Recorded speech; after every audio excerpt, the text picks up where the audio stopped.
So, you know, all those classrooms are empty, the ones that we were looking at the beginning of the term. I don't know why, there's no one in those classes anymore. Very strange.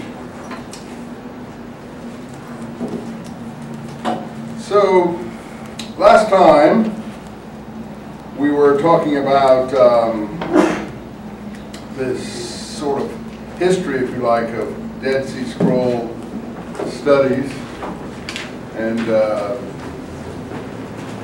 different things that were involved in the original finds and so on. Anyone have any questions about what I was covering then that they want me to clarify further? Also, yeah. What are the chances we'll be tested on the content of? I don't know. You read the Page and Lee book, you have everything that I had to say. You won't have any problem. You know, I might. Sure, I'll touch upon anything I cover in class, maybe. I mean, I'm not sure that I will or not. Anyway, you can always include that in if I do a background question, obviously. But I haven't finished all that yet. So we were talking about the different cave numbers, 1, 2, 3, 4, 5, 6, 7. And if you recall, they were numbered according to what system? The order in which they were found, the time in which they were found, and whether they bore manuscripts. There's lots of caves. I said all the way down the coastline I got some good maps there in the back of my James book, but here's where Qumran is here. It's really a wadi. Wadi means river, river like arroyo. Same word in Spanish as Guadalquivir, the big river. Guada is river or wadi in Spanish language from Arabic. But Masada is down here. See? We took, and here is En-Gedi here. We went down at least this far, which is about 40 kilometers, 25 miles or so with our teams. We went into about 480 caves and things. We mapped it all with students here, from here and other places.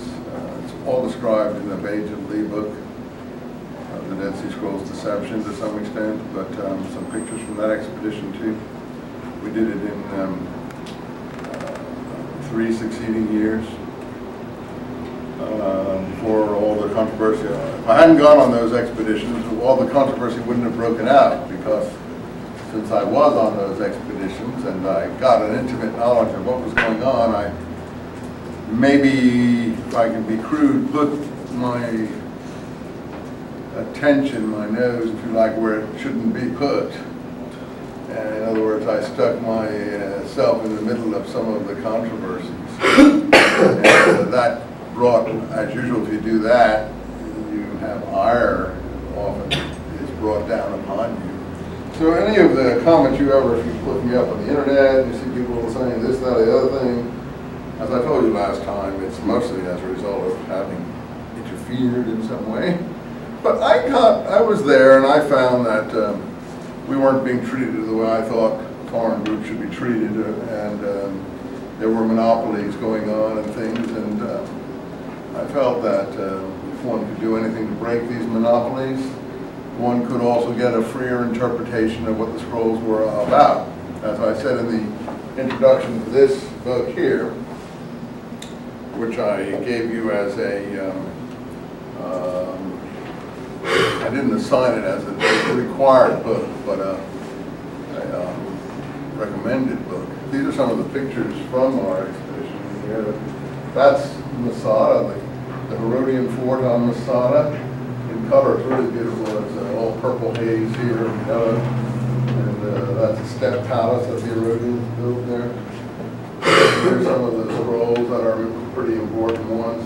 This one shows the lining, the actual ink lining. They lined them, you know, just like you have lined paper today. They didn't just, right in the middle of the air. They lined them up. And like this one here, see all this space over here?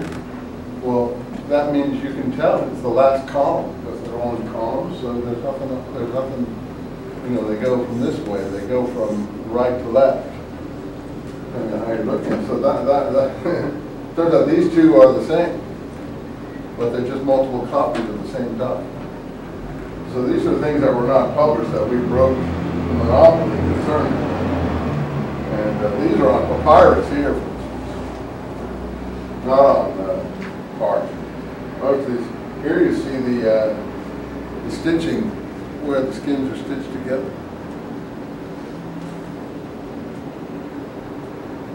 Let's see. So these are all pictures that I got from breaking the monopoly here.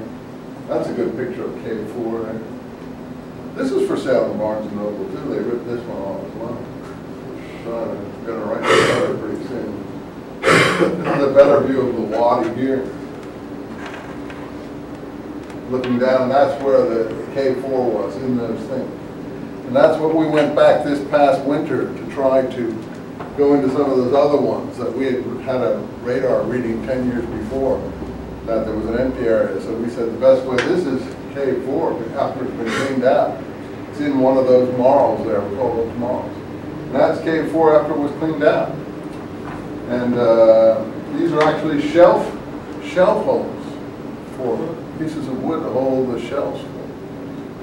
And this is an artificially hollowed out cave. This is not a natural cave. This is hollowed out of the limestone marl. So we thought the best way was to try to go in there, but we had some trouble with our ground scan person. Here's a wadi. That is really a wadi. And that's about 10 miles south of where Qumran is, along the Dead Sea. It's called Wadi Murabat. And in that place, if you go up this wadi here, inland that is, towards Bethlehem and Hebron, up, you know, further up, you're not going to get there very quickly, but it's up there. It's where Bar Kokhba, the famous revolutionary of the 132 to 136, or his followers anyway, retreated to, or hid out if you like. Hole in the wall gang if you want. But we actually found in those caves letters signed by Bar Kokhba, which is really astonishing. A letter from 132 to 136, somewhere in there, you know, a packet of letters saying he's writing to somebody, and I'm not sure if that fellow's response is there or not, but he says, like the letter Custer rode to his pack mule guy, he said, hurry up, bring up supplies. If you don't get moving up here, I'll cut your hand off. Something like that, he says to the guy down there. So he was a pretty tough commander. He wasn't playing games. He wanted them to bring supplies up to wherever he was. And they were being a little bit slow in their movements. Maybe Custer should have written back to his people, hurry up, bring up supplies. Didn't hurry up, I'll cut your hands off. Or something like that. He might have not have been killed. But Bar Kokhba was killed too. He was, I forgot, I think he was taken to Rome and executed. That was a pretty gruesome affair. So anyway, I don't know what it was I wanted to say about, that's what I was trying to say. Anyway, it was because of these expeditions that I got involved in this struggle. And I had gone one day to the Antiquities Authority, and I was trying to be friends with the people there. And I told them some experience. There was this editorial committee that had moved down to some new heads. And I had heard these heads say anti-Semitic things. These were people who used to work before the reunification for the École Biblique and other institutions, but they were working in the Jordanian framework, not an Israeli framework. So I was telling the guys there who were responsible for appointing, since I had to get my own permits, you know, why are you appointing these people, head of the editorial committee, when they have this kind of mindset. And all I got was a blank look from these people. Israelis tend to be very sluggish.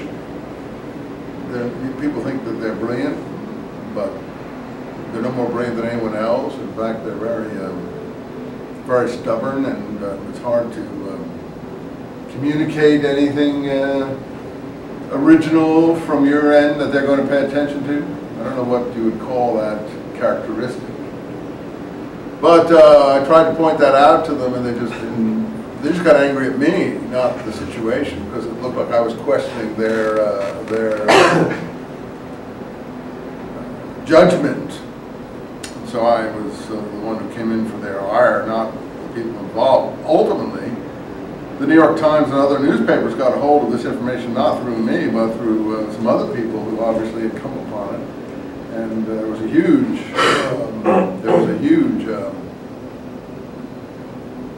scandal about it all, because this person had made some remarks to an interviewer from a newspaper that were really beyond the pale. I don't remember exact content of those remarks, but something like, why don't the Jews all convert to Christianity? Why, things of that kind. And maybe they should, according to some people's views, but it's not the kind of thing you say to a newspaper and going to get very far. But he had said to me and my wife, when we met him one drunken stupor evening while I was out as a National Endowment for the Humanities Fellow at the Albright Institute. And that's the only thing that happened to me, the Albright meeting odd people like this. Couldn't get any work done there. But it was a good social year anyway. Well, he had said to me in the course of this drunken evening, where I had to remove his hand from my wife's knee a few times,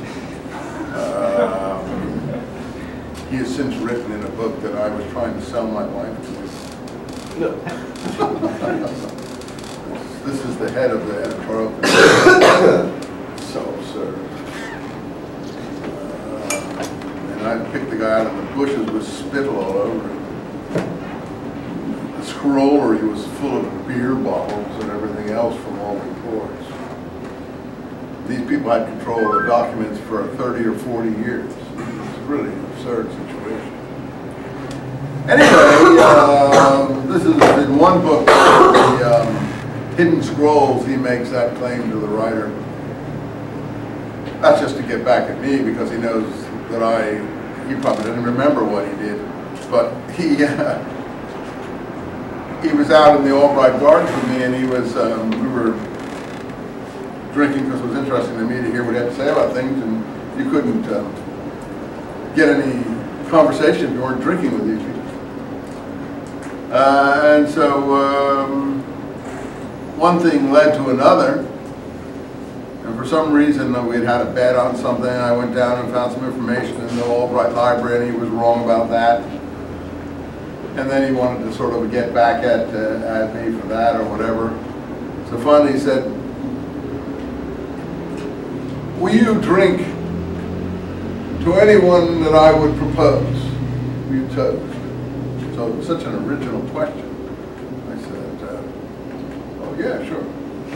And so this was at the time of the scandal over the Austrian president, Kurt Waldheim, who it turned out had been a Nazi officer in the Balkans and had been involved in an intelligence officer in the execution of Serbian and Slavic prisoners and people like that. And so people have been questioning how he got to be head of the UN, because he had been a member of the Nazi party, and how he got to be president of Austria after that and things. So he said, okay, he said to me, and it's been all the newspapers, so that's why it was on his mind, obviously. I want to drink a toast to the greatest man of the latter part of the 20th century. I remember this because it's clear in my mind. I wasn't fuddled. And it's such an original proposal that I was really curious by that point. I said, oh, okay, who's that? And he raised his glass and he said, Kurt Waldheim. trying to, you know, like needle me because of my perceived background, let us say. So I didn't show any emotions. Oh, okay, fine. Drank. Fine. I said, okay, I've drunk to who you would propose. Will you drink to someone I propose? And he said, oh, English gentleman. Oh, sure, I'd be happy. Oh, sure. He said, okay. And I knew that he would hate this person that I proposed, because being a British sort of person, there was one British officer in the Second World War who, in between the First and the Second World War, had been, I knew he would know about all this, had been a intelligence officer in Palestine, and he had been the only British officer that was pro-Israel, pro-Jewish, all the rest were pro-Arab.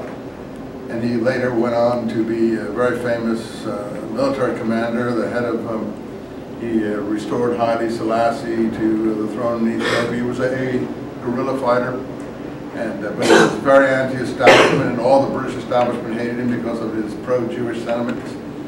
And I knew that this fellow would know who he was. Plus, a lot of the people in the Israeli army had been trained by this person when they were on kibbutzim in the 30s. Night raiding squads. He was killed in Burma at the head of this Chindit campaign that he had organized called Wingate's Raiders. His name was Ord Wingate. As you notice, I put a dedication to him in my James book.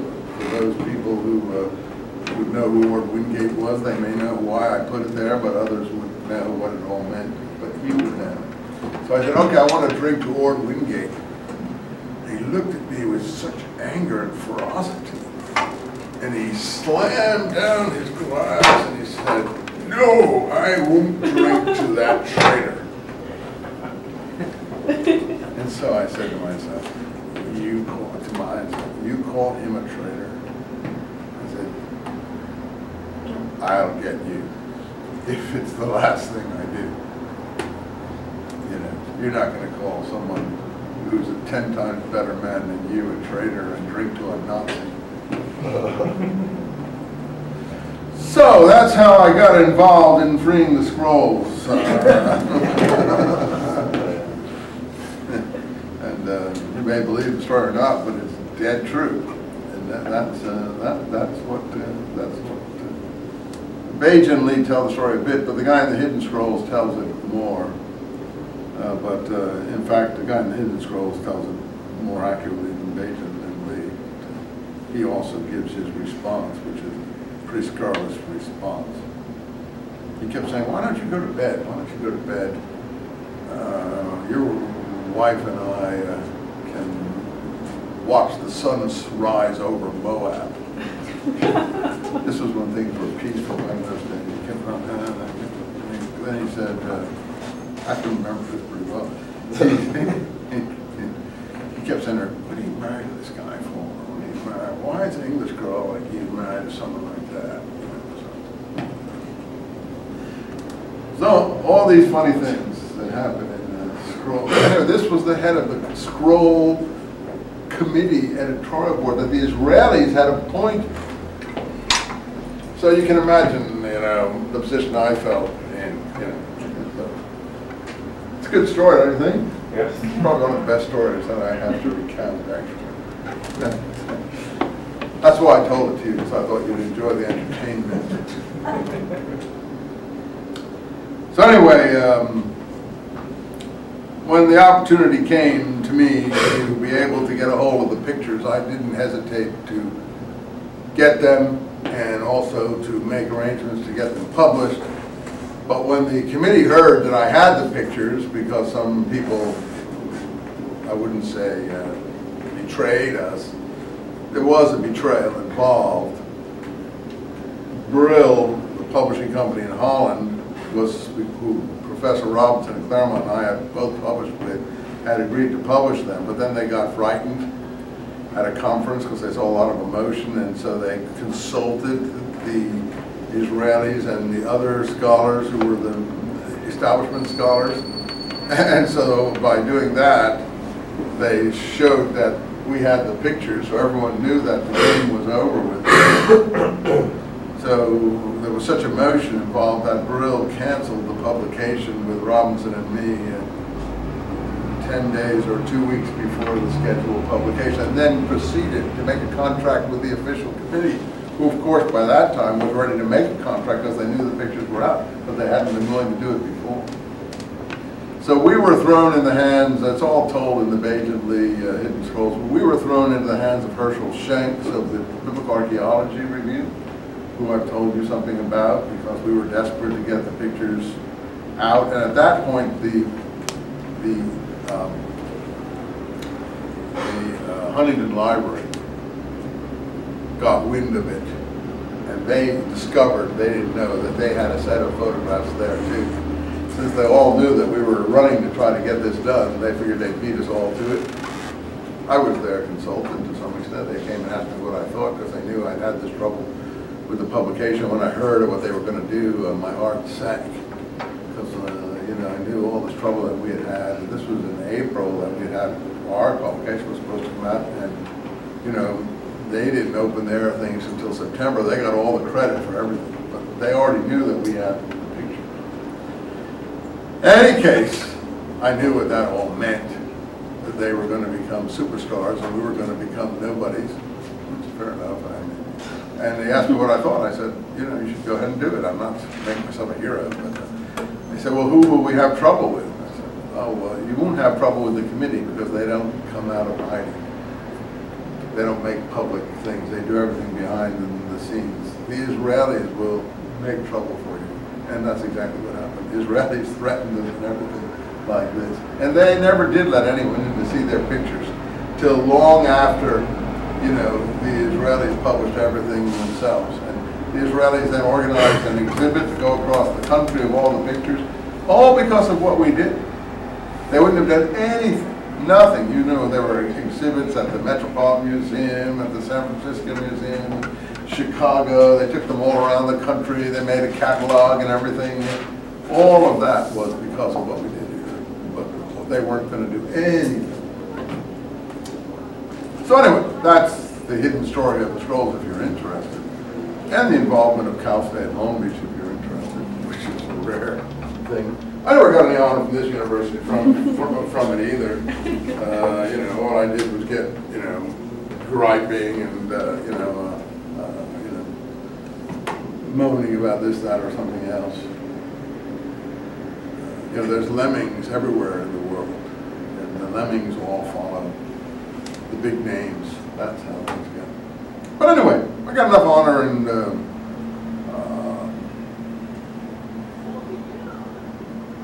affection from the general public who's interested in the Dead Sea Scrolls, so I'm not complaining about that. You got to take the good with the bad, and as I think I mentioned at one point, like Truman said, if you can't stand the heat of the oven, stay out of the kitchen or something. So, you know, you got to be willing to take your knocks, because you're never going to get home scot-free with it. But it's because of all that that I could get my James book published in the way I published it, and I wouldn't be able to have gotten that book published like that. And this book too, you know, that would probably never have come out like that. And we beat, this guy who criticizes me in his introduction to his earlier works, then runs and takes all the pictures, all the scrolls that we freed up and puts them in his new book, when he didn't do anything to help free the scrolls at all. And only criticized people like me. But at least we beat him a little bit with this.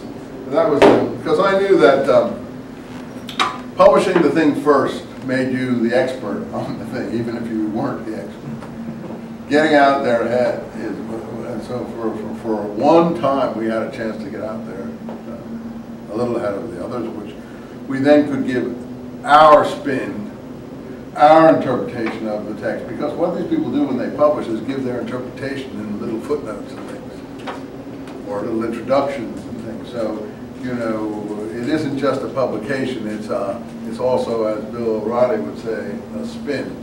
But the spin doesn't stop here. The spin is always going on. But people don't see it as a spin, they see it as their view of it, which is fair enough. everyone has their own view, but when you publish a major edition, you're looked upon as the principal expert. So that's the story of the scrolls as far as I know it. I probably know more than that, but a lot of it is in that N.T.will book because I told them a lot of information. So what I haven't covered, they probably have a lot of that in there. But I was kind of lucky because of the opportunity presented to me to get a hold of the pictures. That was really, and because of my problems with the editor of the scrolls, I didn't hesitate to do something with the pictures. So I wanted to break the monopoly. We did. When we, this other scholar who was a good friend of mine, who I actually respect, a person called Philip Davies from Sheffield University, everyone was frozen out except the members of the committee for 30, 40 years. Much better scholars than myself never saw the scrolls, the unpublished scrolls, that is. He and I went to see the head of the Shrine of the Book one time for this same period that I'm speaking about, and after we spoke to him and we spoke about the publication of the scrolls, he said, "You won't see the scrolls in your lifetime." The publication, that is. Because his relatives had given everything over, and he knew that. He was one of the people who gave them the authority. And as we went down the steps of the ministry or the office building that he was housed in, the comment I made, or we made to each other, well, you won't see it in your lifetime, is the hell you say. We'll see the scrolls before that. And it was less than 5 years later that we had all the scrolls out. So a little determined effort and a little bit of agitation and things, you can do a lot of this work. But you may not get credit, you may be presented as a maniac or something like that. Anyway, let's go back to matters at hand. So there's 11 scroll caves. So your question is, we were responsible for anything? Well, you should be able to discuss some of this material in your own way. It seems to me there's no right or wrong answer. It's just knowing things and to talk about it. So, sure, if you're going to write an essay for an exam, you really want to be able to do this. So there's 11 scroll caves found between 1947, theoretically, and 1966.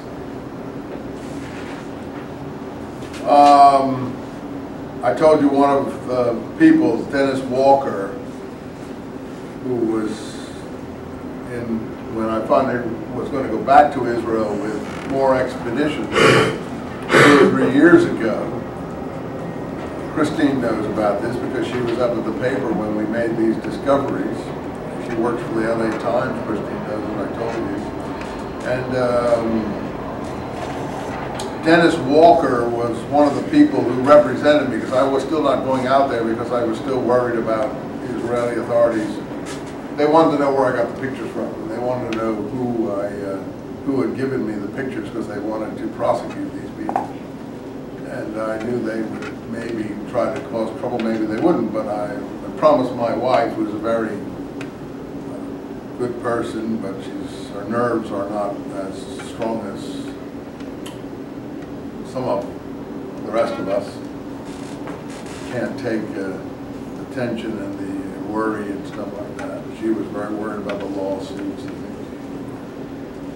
And lawsuits are really, they grind you down. Lawsuits are really terrible things. The worst part about lawsuits are your own lawyers. Your lawyers are sending you bills for imaginary work that they haven't done. It's just a dreadful thing. And the best thing with a lawsuit is give them a percentage and get them off your back. Also, it gives them something to work harder for.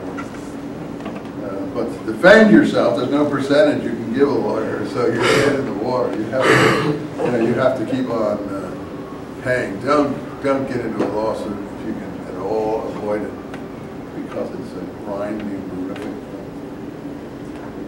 Particularly if you're exposed in some way, liability or something. So my wife didn't want me to go back, and I understand that. And she didn't trust the people there.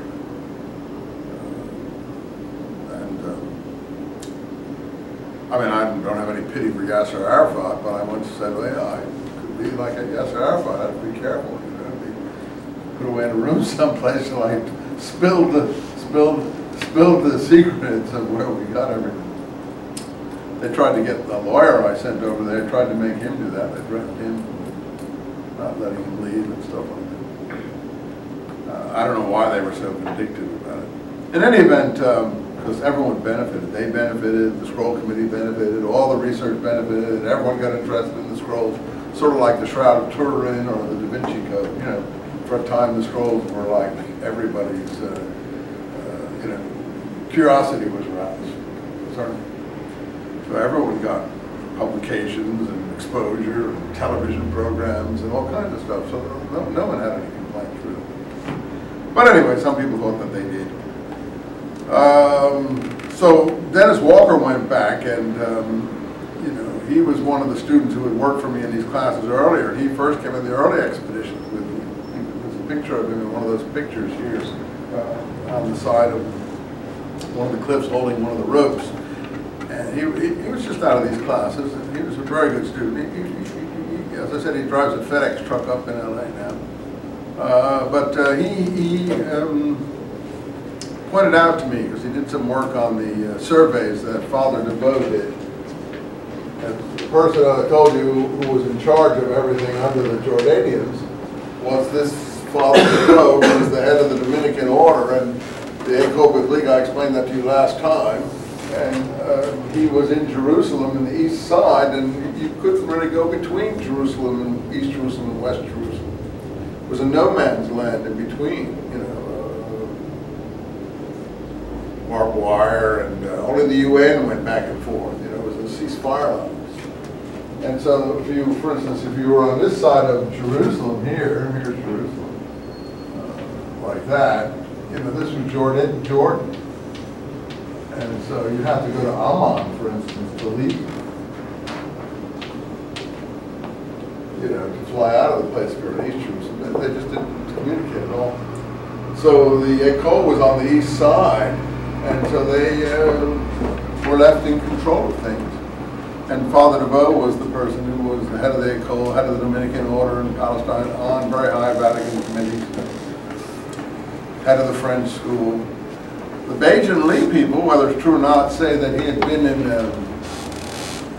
the 30s, before the war, in a group called Action Française, which was supposed to have been, if not a fascist organization, a French right-wing organization, but it verged on fascism. So there's a lot of not very palatable things involved in this sort of thing. DeVoe was a member of the, as of an order and everything, but I knew his cook pretty well because he had gone out on expeditions, and he told me all about Father DeVoe's mistress. But we won't go into that. I don't know, since you probably like gossip, I'm not saying that. And I trust this guy who told me this with my life. He's a very straight Arab fellow. He was the cook at the Albright Institute, the American school. He's since passed away. His name was Omar. He was a pretty good fellow. In any event,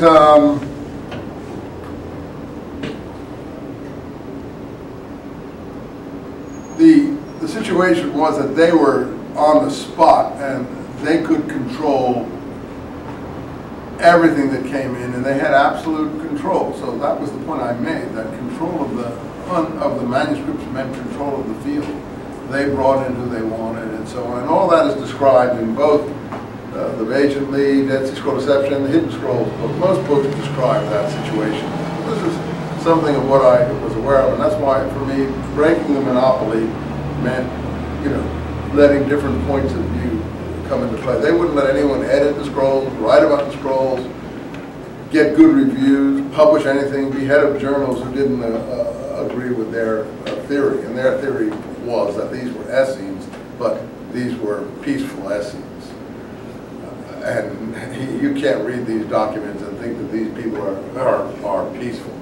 These are extremely aggressive. I mean, they have more in common with bin Laden than they have with peaceful Essenes. So there has to be. So someone else developed a theory in the early days of Dead Sea Scroll research in the 50s and 60s called the Zealot theory, saying that these were really zealots, and in a way they were right in terms of what the material looked like, but they were pounded, they were hounded. I have footnotes about them in that Dead Sea Scrolls and the First Christians. Two scholars in England at Oxford called by the name of Cecil Roth, and I think it's G.R. Driver. And he wrote the book, you know, on the Zealots and the Scrolls, and he wrote another book called the Judean Scrolls. But they were just hounded. I have the footnotes in my book about this, the kind of comments that were made about it. So if you didn't, you know, if we could break the monopoly and publish some of the scrolls and get a different view, then it could break open the discussion a bit more. Which is what I think, to some extent, we succeeded in doing beyond what we could have imagined. So this student of mine, Dennis Walker, found that the survey DeVoe had done, as I told you last time, in 1952 to 54, where he had Bedouins doing the surveys to map the area, the caves. As I said, they missed Cave 4. Now I showed you Cave 4, and not long after that, Cave 4 was cleaned out by the Bedouin. And it just seems to me that that's almost, and so it was Dennis Walker that did the work to point that out to me. He did the chronology of the surveys vis-a-vis when the Bedouins found the material there, and it was after they'd already done their surveys. So that they could have missed Cave 4 is not possible in my mind. I can't understand it. It's beyond my comprehension. And Cave 4 is where most of the unpublished materials came from. You see, why weren't the materials of Cave 1 in the unpublished materials?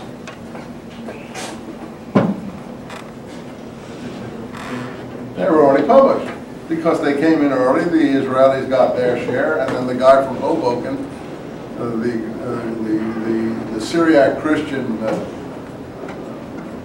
religious, it was called a metropolitan, that's what they called him, figure, who came to America after the trouble in Palestine had settled down a bit and ended up in a Syriac church in Hoboken. Those two had the scrolls, and the Israelis bought them both and put them in the Shrine of the Book. That's what the Shrine of the Book was. So Cave 1 was all published. And actually, Cave 1 has perhaps some of the most important materials. Because in Cave 1, the materials are in a very good state of preservation. You know, they were in scroll jars mostly, and when they weren't, the scroll jars had been broken probably more recently than previously, although maybe there were some scroll jars broken in the past.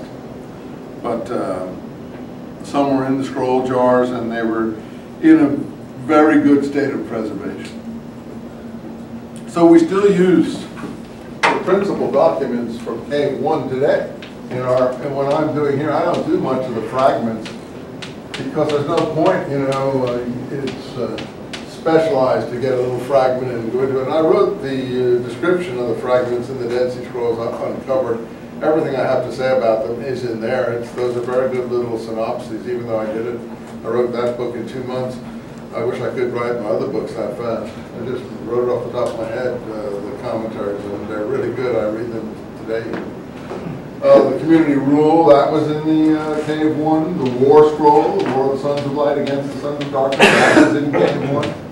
Habakkuk commentary, that was in Cave 1. The hymns or psalms, whatever you want to call it, that was in Cave 1. 2 Isaiah scrolls were in Cave 1. And some other sort of things. The only thing that wasn't there that was very important is the Damascus Document.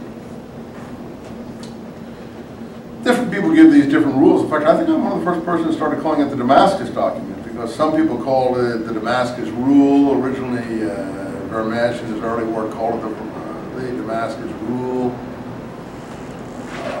Others call it the Zadokite Document, Zadokite fragments. And I started calling it in my work the Damascus Document, and I think people picked that up.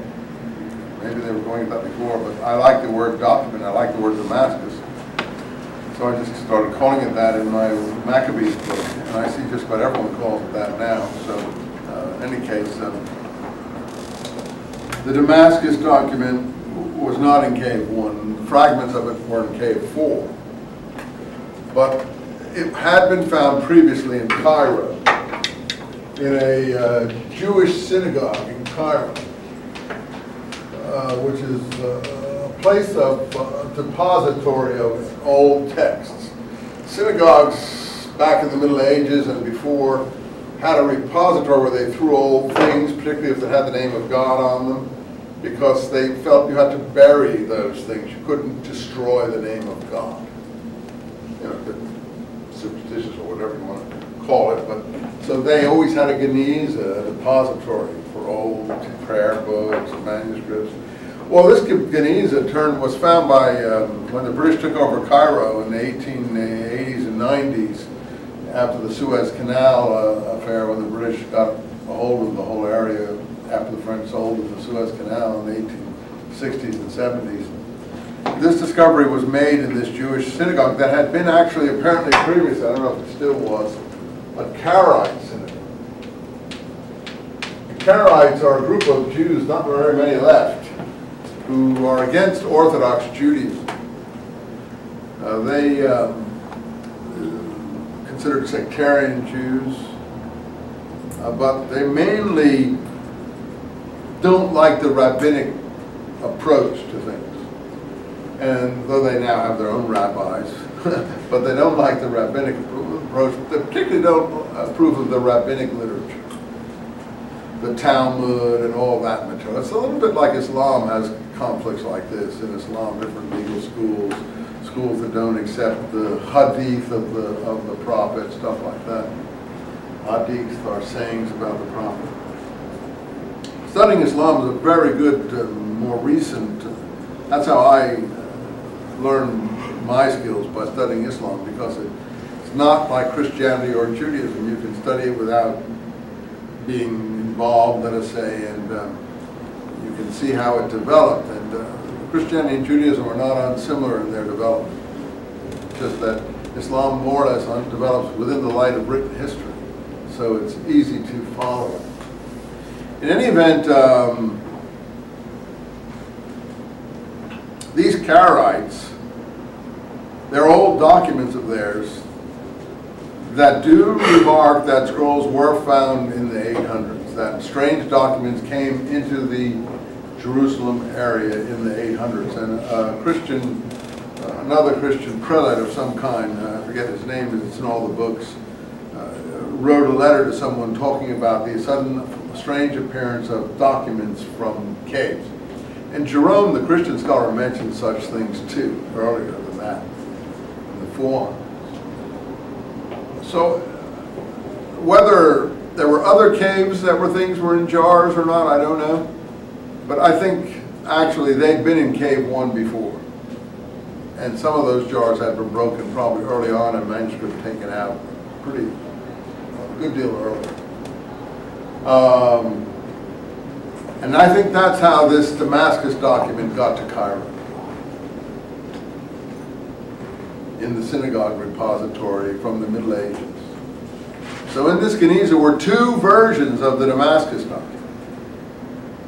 The fellow who found the document in Cairo was a fellow named Solomon Schechter, who was a reader in rabbinics at Cambridge University. And he then came to America. This is 1897 or so. I think it was found in 1896 then. And he became the founder of what in America is called conservative Judaism.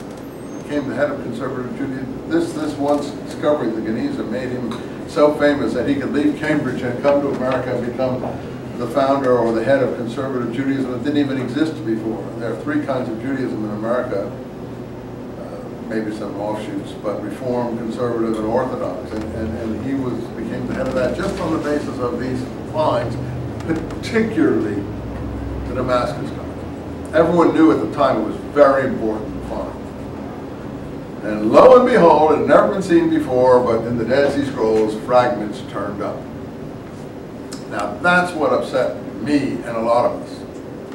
Professor Davies wrote the letters originally that we tried to break the monopoly like that before I got the pictures. Because someone else had shown me the computer list of what existed in the Israel Museum that had previously been the Rockefeller Museum in Jordan. But when they united the area in '67, the Israel Museum took it over and they had all the records, and someone showed me the computer printout of all the fragments that people like me weren't supposed to see. And I saw how many fragments of the Damascus Document they actually had but weren't published. And this was in 1986, 87, when I was there on this Albright Fellowship. So a lot of good came of that just from incidental encounters with people. And, you know, I knew what there was. And so I knew I could ask for certain things. So I wrote the Israeli Department of Antiquities and asked to see the unpublished fragments of the Damascus Document.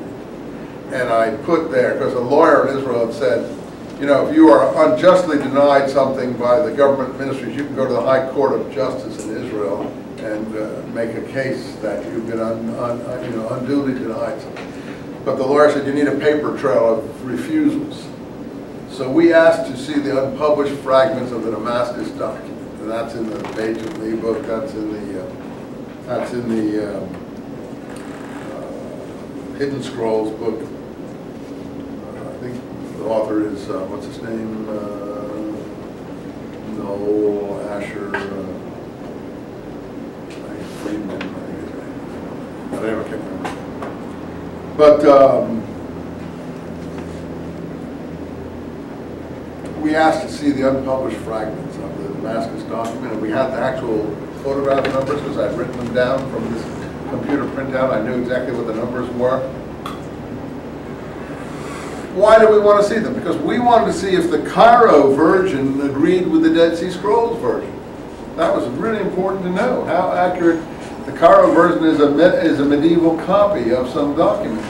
They had parallels in the scrolls, but they weren't publishing them because they hadn't given them out to scholars, and there was a lot of, you know, they were going as slow as they could.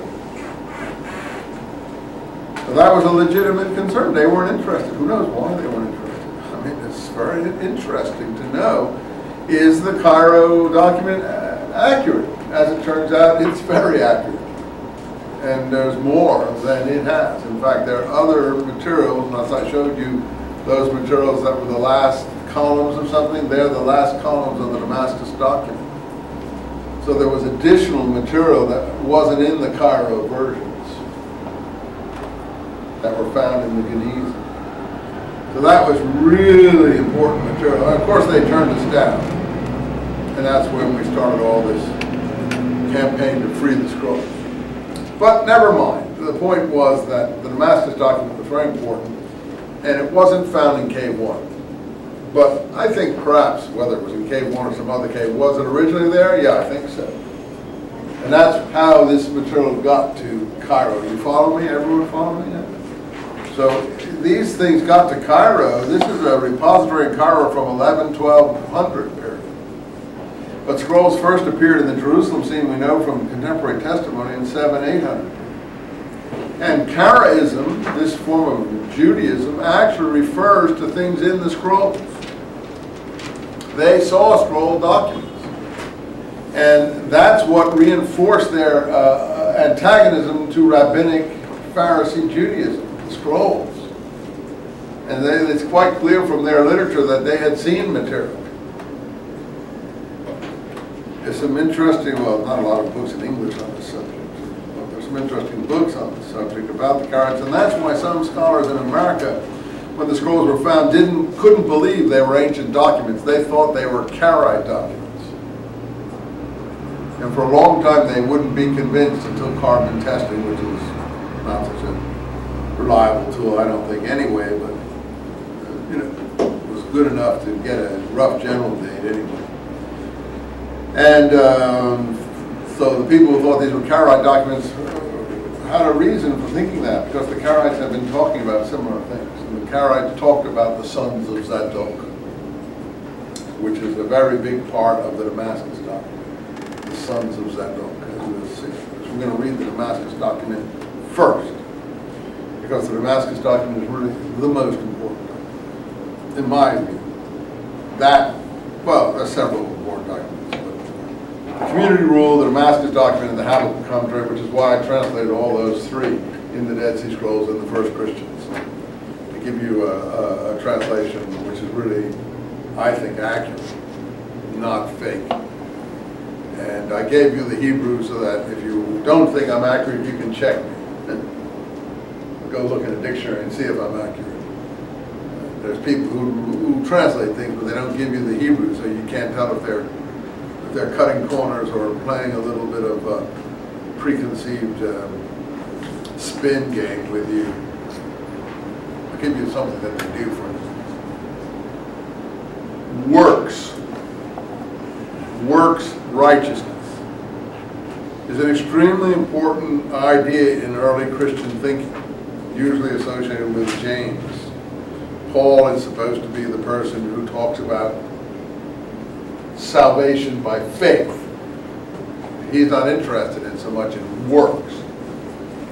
He's interested in grace. I learned all this from studying the scroll. Grace, by grace, amazing grace. I don't even know how the words go. By grace, that's all Pauline ideology in his letters. But the letter of James, which Martin Luther thought shouldn't even be in the New Testament, he got very angry that it was there. So this is not a Christian book. It isn't. It's a Jewish book still. But it's like the Dead Sea Scrolls. And there it says, it attacks the grace doctrine and the faith doctrine. And it says, "Oh, you foolish man, don't you know that Abraham was also justified by works, or made righteous by works?" So it's the righteousness of works. And he said that's how we're saved. Faith and works working together. Okay, I'm not talking Christian theology so much here, but that's conceived of, and I think it is an attack on the Pauline position of faith.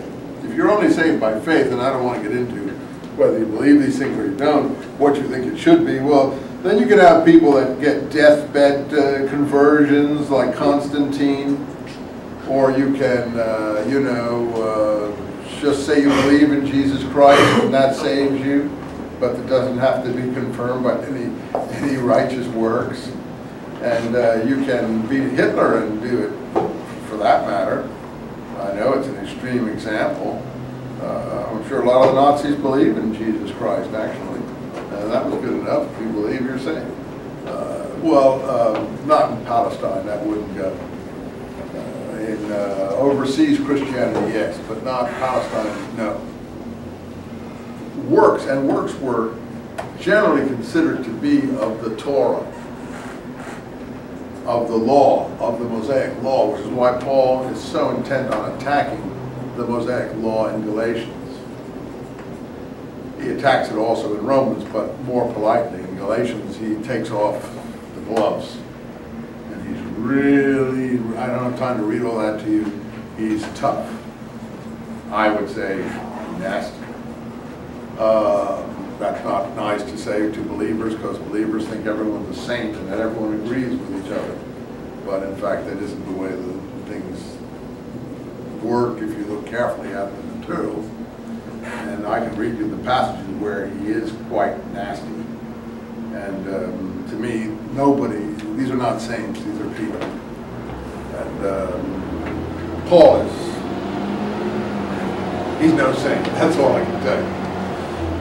By our ordinary definition of saint. He may be a saint because he's in the pantheon of saints, but he's not a saint in his behavior. And his attitude, he's full of anger and hostility and hatred and aggression and jealousy. You have to read some of the letters if you want. The best letters to read are 1 and 2 Corinthians and Galatians.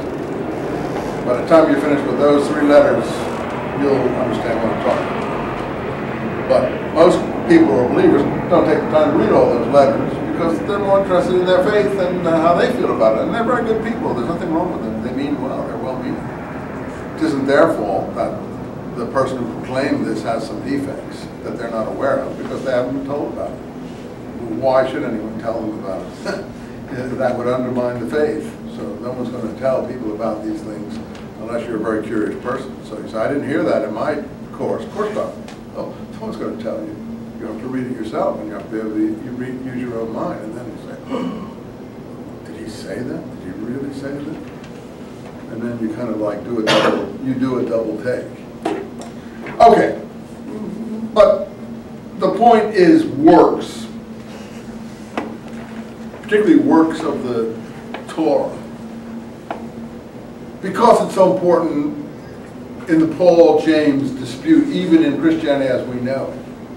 We know the faith versus works argument in Christianity. The only thing missing there is that works, just as any good works, not necessarily works of the Torah, or the law, or the Mosaic law. In Palestine, it would have been works of the law. Okay, the scrolls over and over and over again use the term works. But very crafty translators who don't want you to see the connections with early Christianity then translate it as deeds or acts. And so and they're not even consistent in their translation. And so you miss the connection. So you're reading, oh, and your deeds, or oh, your acts, you know, and you don't catch the charged meaning of the word works. That's what I mean about how important the translation is, and how a person can just change the whole feel of it if he just uses a different word than the one you're familiar with. For instance, instead of saying Holy Spirit, we all know what the Holy Spirit is, right? Huh? Father, the Son, and the Holy Ghost, or the Holy Spirit, right? Suppose the person translated Spirit of Holiness. Oh, then you come upon it, you know, it doesn't hit you. It doesn't hit you that it's Holy Spirit. This is not the Holy Spirit. This is just the Spirit of Holiness. That's not the same thing. Oh, yes, it is. These are the games. These are the tricks. This is why the scrolls are misinterpreted by the general public and have been for a long time. Why it was necessary, for me anyway, to give a translation that I thought was accurate, and also to give the Hebrew so you could check and see if it was accurate. All these things are done all the time, even in the Bible. Singulars are made into plurals, even in the translation of the letter of James. I think it says at one point they killed the righteous one, he offered them no resistance. And you see the translation says, and they killed the righteous ones, they offered them no resistance. They take it from singular to plural because they don't want you to know that they're talking about Jesus being called the righteous one, and that it isn't the Jews that killed him according to the letter of James, it's the rich. So they just want to make it a general statement that the rich kill the righteous ones. I mean, I don't want to go any deeper than that. I'm trying to say it's so important to know, be able to be able to see that the editors so often have an agenda. The scroll fellow I told you about, some of the Vermesh, his translations. Sometimes he'll put Messiahs plural when it's clearly the verbs and everything are singular, because he doesn't want in his mind or his psyche or his spirit, he can't admit it, that there's a singular conception of the Messiah. So he wants to, in a way, or maybe not want to, feels obliged to make you feel that this is different from Christianity, when it's actually the translations are singular Messiah. So, you know, and I show the words, like it says, and the Messiah of Aaron and Israel, it says at one point, stood up. And that can also mean be resurrected. But standing up or rising or so. So they say the Messiah is plural. Yes, but the verb is singular. The verb is singular. Oh, well, what does it mean then? Well, it means a Messiah out of two different roots. A Messiah out of Aaron and out of Israel, a priestly and a Davidic mixture like Gospel of Luke presents Jesus as being. Even though Jesus doesn't have any Davidic blood in the Gospel of Luke, because he's the Son of God, and therefore he's only got priestly blood on his mother's side, since we know that the mother is related to John the Baptist, and that's a priestly family. But there, as you see, Aaron being the priesthood and Israel being the Israel. So Jesus is a Messiah of Aaron and Israel, according to the Gospel of Luke. Now, I'm not saying that's what he is or he isn't, but I'm saying that's what he is in terms of genealogical root, forgetting the Son of God idea. So, you see, these people who are loath to allow you to think like that, just shift the translation somewhat so you don't think like that. Now, they may do it purposely, which is what the Dead Sea Scrolls deception people think they're doing, or they may just do it because they're stubborn and they feel that's the right way to do it, and who knows why they do it. So I always give you comments about those things in my translation. I put little parentheses and I explain, why such and such is being done, and I think that's important to do. You say, why did you translate all the scrolls? I can hardly get my books written, I did the most important ones. I'd like to do a few more.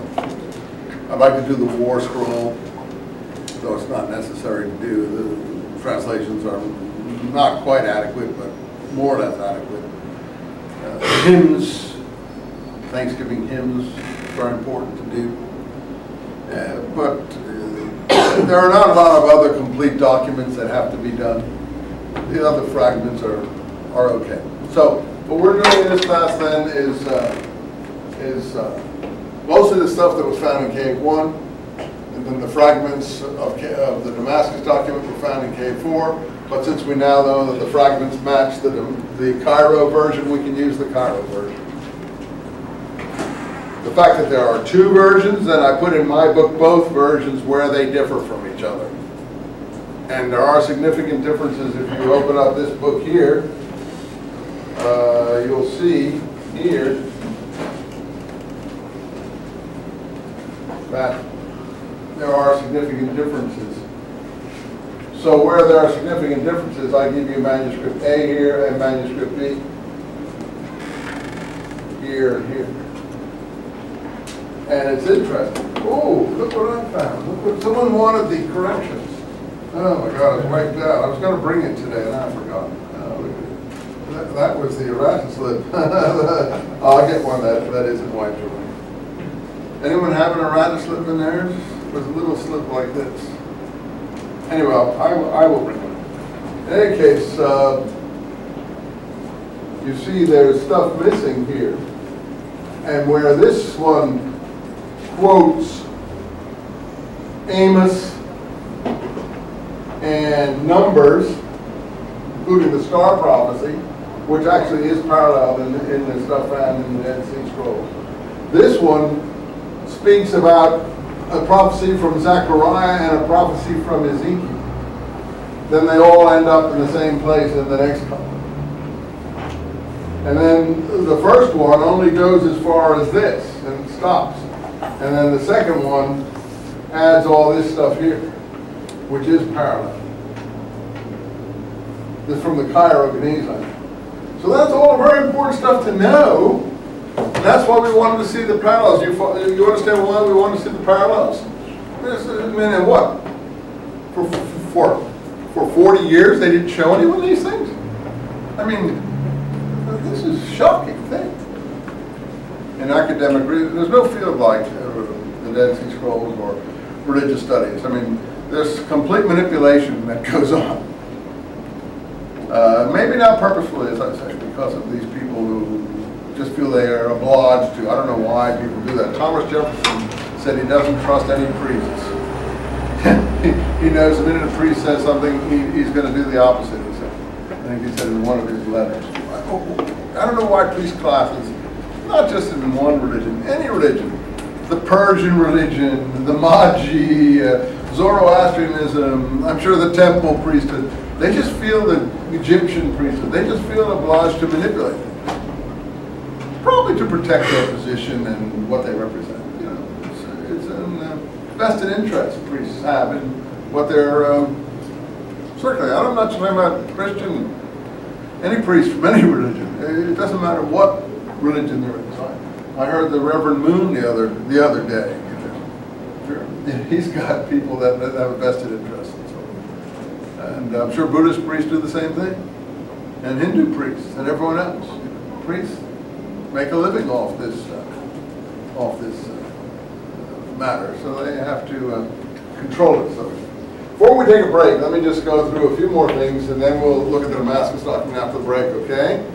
But I want to just say that what else was found in the scrolls?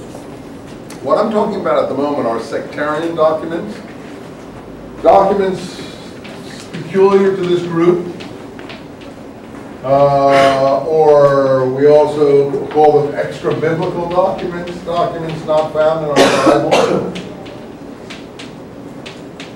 Those were the most interesting things that were found. And of course, aside from Cave 1, the lion's share was found in Cave 4. Missed by the DeVoe survey people, and therefore ended up in complete fragments. Whether it was as fragmentary as that in the beginning, I can't say. It certainly ended up that way. Probably it was pretty fragmentary, but maybe not as much as it ended up. Was that just an innocent mistake? I guess Bajan and Lee would think not, but probably it was. The copper scroll was found in Cave 3, which is the official interpretation of it, that Allegro claims he was not able to publish his material when he wrote his Dead Sea Scrolls in 1956, because DeVoe and Millick and these other people refused to let him speak about it till Millick, DeVoe's assistant, had published it. And so he was totally frustrated by this. And their interpretation of the copper scroll, oh, it was dropped by a passerby. It wasn't part of the scrolls. Because why would the scrolls be interested in a treasure map? Because the scrolls are otherworldly, like us. This is a monastery. That's why they used to, like Frank Cross at Harvard wrote a book, The Ancient Monastery at Qumran. Well, it may be a proto-monastery in the sense that it probably started the monastic movement in Christianity as we know it, movements of this kind, but, you know, it wasn't a kind of monastery, it was more like the Templars. You know, the crusading order, but I don't think they were learning war necessarily there, but they were as aggressive in their mind as the Templars. And I think the Templars may have found scroll material, which is why I got a little bit interested in why I ended up going down to Rennes-le-Château in that other television thing that was out this summer. If you saw it from the History Channel, Interpreting History, they had me on the Templar and the Grail one. And I explained why, because I thought the War Scroll had a lot to do with the Templar movement. Where would they have gotten this stuff? From the Karaites, who were already in Jerusalem, who had these materials. And the Crusaders would have come in contact with them. So it's quite possible that they could have, this religious crusading order is a very odd thing in Christianity. It may have connections to the scrolls. Islam has a lot of the ethos of the scrolls, unfortunately. Although I think the scrolls are more interested in righteousness than Islam is. Islam has mixed scroll aggression with Pauline faith. So they actually call Islam the faith of Abraham. They even speak in a Pauline manner in Islam. You know, they speak about, I forget how they speak about the faith, but they talk about the faith all the time. And, they don't speak about the works so much, though they are interested in such things, but they don't emphasize it. They're Pauline in their theology, but they're Dead Sea Scrolls in their ethos. So it's a very odd mixture. If they were righteousness oriented, they wouldn't be beheading anybody, I can assure you. And that's cowardly, and that would not be done. Finally, let's go back. So sectarian, non-biblical things are really interesting. It turned out I think there were some 400 some odd works never seen before. That's a lot of works never seen before. It's, some in multiple copies, many in multiple copies. And when all was said and done, the rest were biblical manuscripts in multiple copies, many multiple copies. They were very interested in the Bible, but the Bible hadn't been put in its final form yet because there was no book as such. They were just different scrolls. They were just thrown in helter-skelter. So it wasn't in the form that we know it. Though I think they understood what the Torah was already, that the first 5 books of Moses, as we call them, the Torah, they speak about, and I think they're familiar with. And the prophets, some of the prophets, they're already recognized as being pretty holy. But the other books, the lesser books, probably hadn't come into final, you know, what was canonical and what wasn't. So it turns out every book of the Bible was there except Esther. I tell you in the Maccabees, Zadokites, Christians book why I think Esther wasn't there. The reason is that I think Esther had the wrong ethos. It didn't agree with the ethos of this scroll. This group is uncompromising. It would never agree that a Jewish woman should marry a foreign king and do all that flirting and whatever it takes to make him change his mind in a sexual way. That wouldn't be a book that they would have approved of. It didn't have the right ethos for the Dead Sea Scrolls. And therefore, Purim, that the rabbinic Jews celebrate, would not be a festival that they would recognize. So every book is found, and a lot of books that we know from other sources like Enoch, Testament of the 12 Patriarchs, books that are not in our Bible but were conserved by Christian groups as Apocrypha, or you know, sectarian groups from like Ethiopian places, or you know, Syriac religious collections. Anyway, a lot of books that we know about, which we now call Apocrypha, were found at Qumran, but not all. So every book except Esther was found, many in multiple copies.